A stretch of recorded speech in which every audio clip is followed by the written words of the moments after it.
Planning for a family or barkada trip to Boracay? This video is for you. Welcome to Boracay! For this video, i-share ko sa inyo ang aming DIY itinerary and expenses ng aming trip dito sa Boracay for 3 days and 3 nights for 2 adults and a kid. Pero before that, please like, share, and subscribe to my YouTube channel.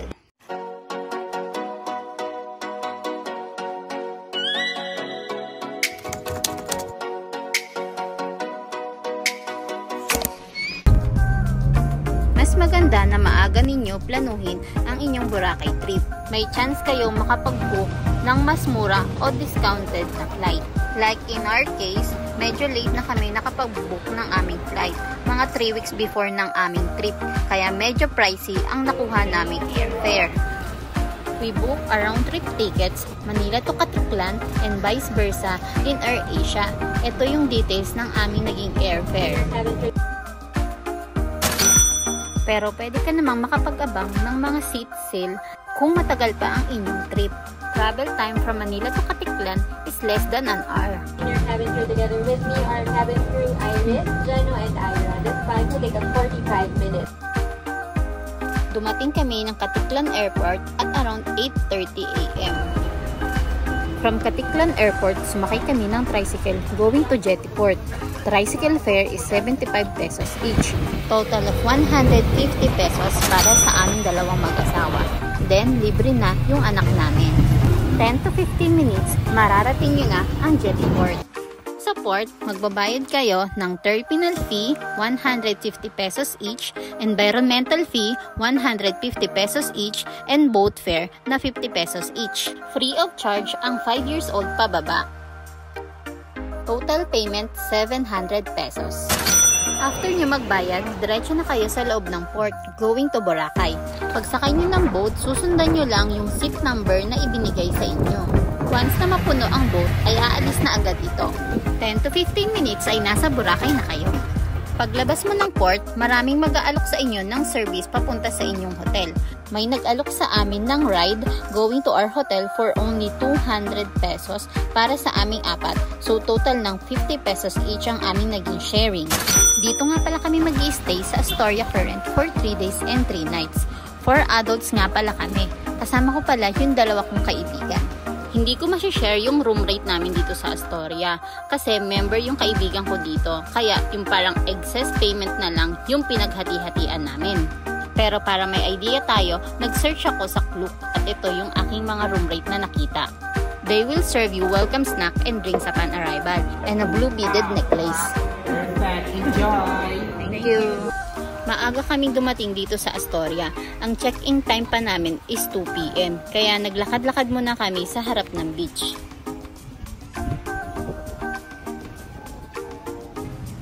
Pero at around 11:20 AM, tumawag na yung hotel staff na pwede na daw kami mag-early check-in. After check-in, nagpahinga muna yung mga kasama ko. Samantalang itong anak ko gusto na agad mag-swimming kaya sinamahan ko na siya doon sa may pool area. Ang Astoria Current ay isang beachfront hotel na located sa Station 3. May 2 swimming pool ang hotel na ito. Etong pinuntahan namin ay malapit sa entrance ng beachfront at yung isa naman ay nandun sa hotel entrance kung manggagaling ka sa main road. After mag-swimming sandali, ay bumalik na kami sa hotel room para magpahinga at mag-ready para maghanap ng makakain. At around 3 PM ay lumabas na kami para maghanap ng makakainan. At dito nga kami sa KFC napadpad. For this meal, nagbayad ako ng 630 pesos for 3 packs. After namin kumain, nagpa-hair braid kami. Yung hair braid design na yan is 250. Natawaran namin siya ng 200 per person. Yung presyo ng hair braid is nakadepende kung anong design ang mapipili mo. Wala kami nakaschedule na activity for this afternoon. Kaya in-enjoy lang namin yung ganda ng Boracay.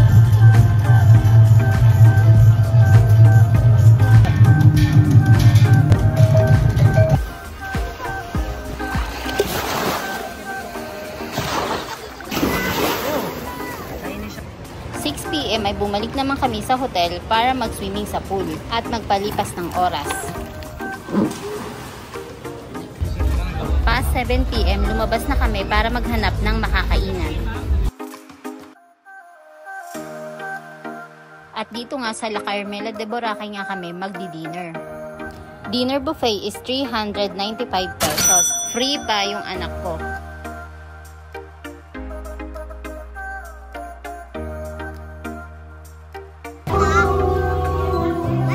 Apa.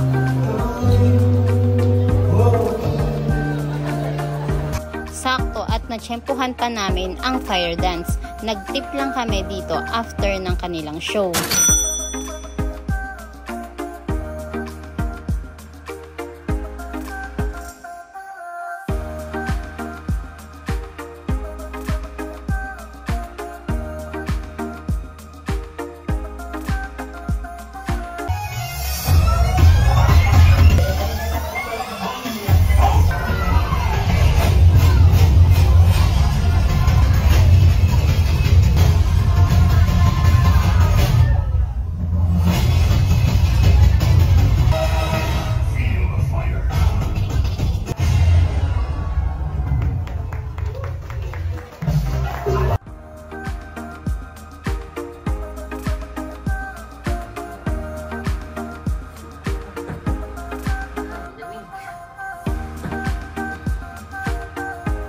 At around 9 AM ay naghanap na nga ulit kami ng aming makakainan para sa aming breakfast. At dito nga ulit kami sa La Carmela de Boracay nagpunta. Breakfast buffet is 320 per pax.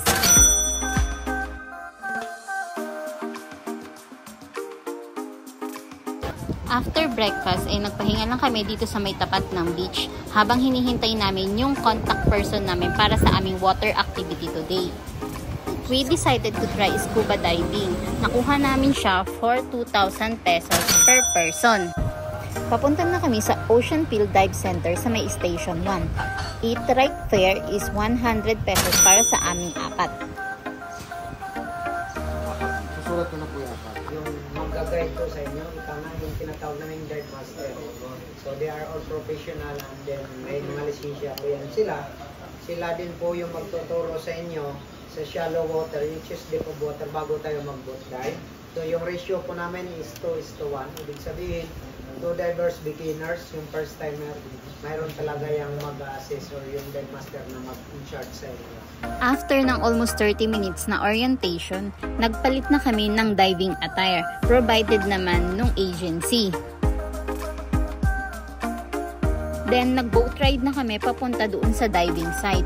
May konting practice muna sa shallow water bago kami sumabak sa diving. Habang kami ay nagda-dive, naiwan naman sa bangka ang aking anak kasama ng staff ng diving center. Kasama na sa binayaran namin sa 2,000 ang diving attire, equipments, boat ride, underwater camera na makukuha mo rin ang mga videos and photos right after ng activity. After scuba diving, nagpahinga lang kami sa may Station 1. Nag-take na rin kami ng pictures dito sa beach.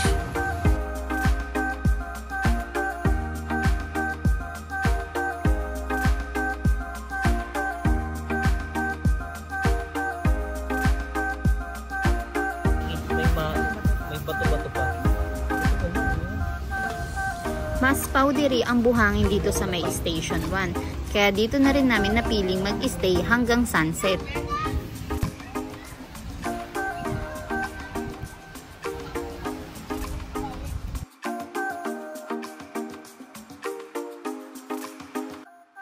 Habang kami ay nagpapahinga, may lumapit sa amin at nag-offer ng crystal kayak. Ang tawag daw sa kanya ay si Kuya Buko.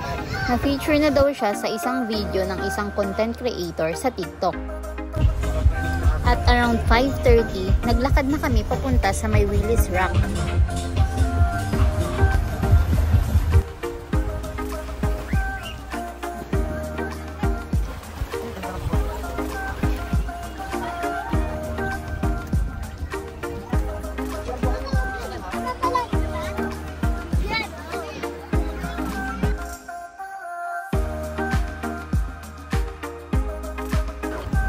Nandito rin sa Station 1 ang sikat na Jonas Fruit Shake dito sa Boracay.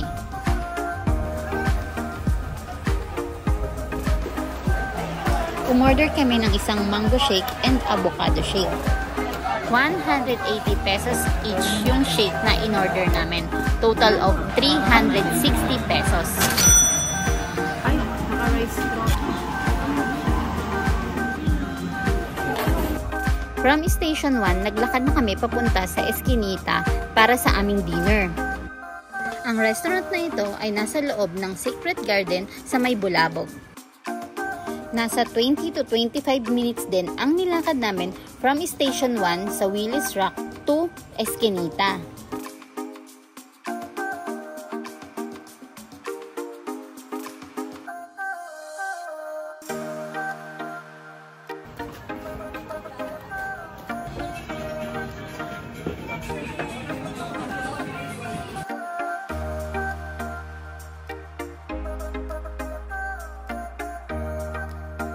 One crispy palabok, one dugo with chicken and egg.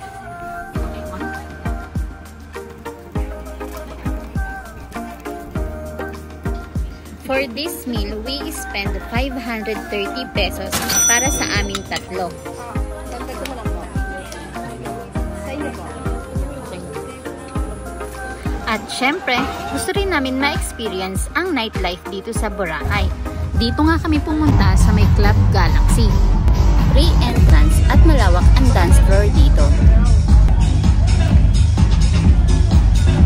Sa may free na table muna kami unang pumwesto. Yun nga lang, kada o-order ka, kailangan mo agad bayaran yung in-order mo.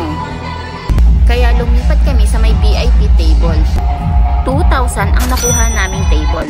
Consumable na siya. Inubos ko lang yung isang drink ko. Then, sumayaw ng konti. Tapos, bumalik na ako ng hotel para magpalitan naman kami ng asawa ko sa pag-aalaga ng anak namin.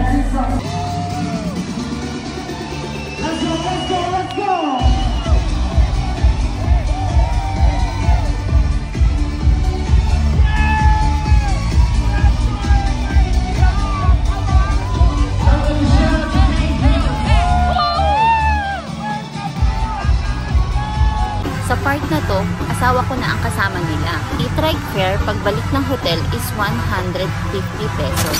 200 pesos na daw ang siningil sa kanila pag uwi nila ng madaling araw. Today, nakaschedule kami ng land tour ng 8 AM. Nakiusap kami sa tour guide na reschedule na lang namin ng around 9 AM yung tour para makapagpahinga pa ng konti yung mga kasama ko. Ang charge ng land tour dito sa Boracay is 500 per hour. Sumayaw ka ba, Jay, kagabi?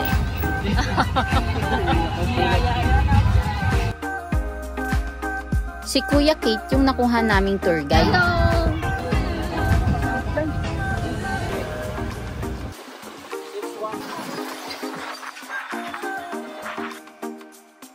First stop, Keyhole.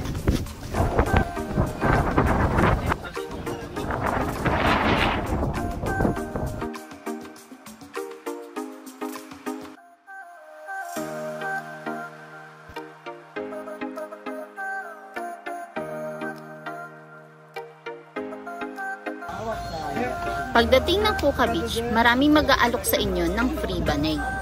Kapalit ay dun ka bibili ng drink sa kanila.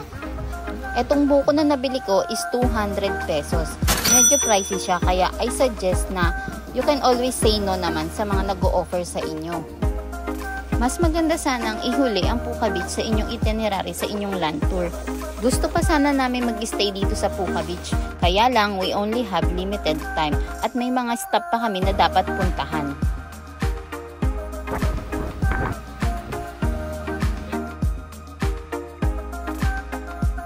Sikat na sikat dito sa Bulabog Beach, itong puno ng nyog na nakabaluktot.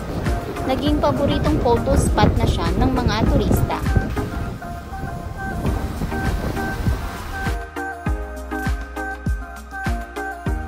Hindi na namin nagawang tapusin ang aming land tour.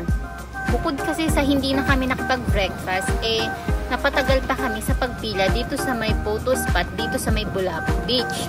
Kaya nakapag-decide kami na dito natapusin ang aming land tour at maghanap na ng makakainan. Inabot ng 3.5 hours ang aming land tour. Total of 1,750 ang aming naging charge. Bale, 875 ang naging share namin mag-asawa. For our lunch, dito kami nagpa-drop off sa may Goto Box. We ordered pork bagnet, tapa, and chocolate drink. Total of 549 pesos. Jollibee meal naman para sa aming bagets. Before sunset, pumunta na kami sa Station 1 at tinawagan si Kuya Buko para sa aming Crystal Kayak. Crystal Kayak charges 150 pesos per person. Unlimited shot na po iyon. Welcome to Boracay!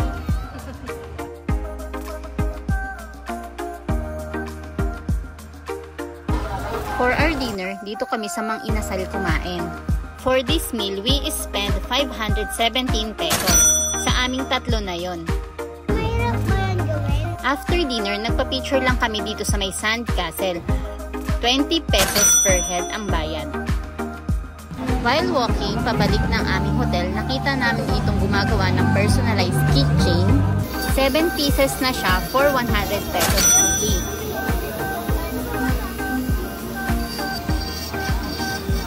Padaan din kami dito sa may Lasolete, Boracay. May acoustic music kaya nag-chill na rin kami dito. Plus, buy one take one pa ang kanilang drink. Nag-order lang kami ng isang buy one take one na drink. Nag-share na kami ng husband ko doon. 9:30 PM, bumalik na kami ng hotel.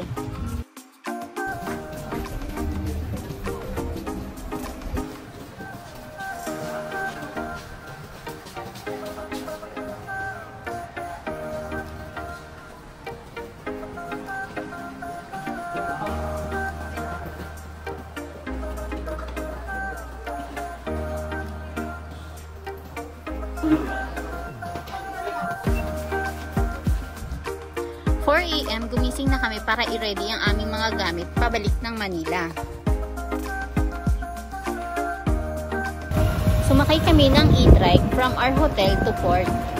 Pagdating ng port, nagbayad kami ng terminal fee na 150 pesos each at transfer service na 160 pesos each, which includes na yung boat and tricycle transfer. Total payment of 620 pesos.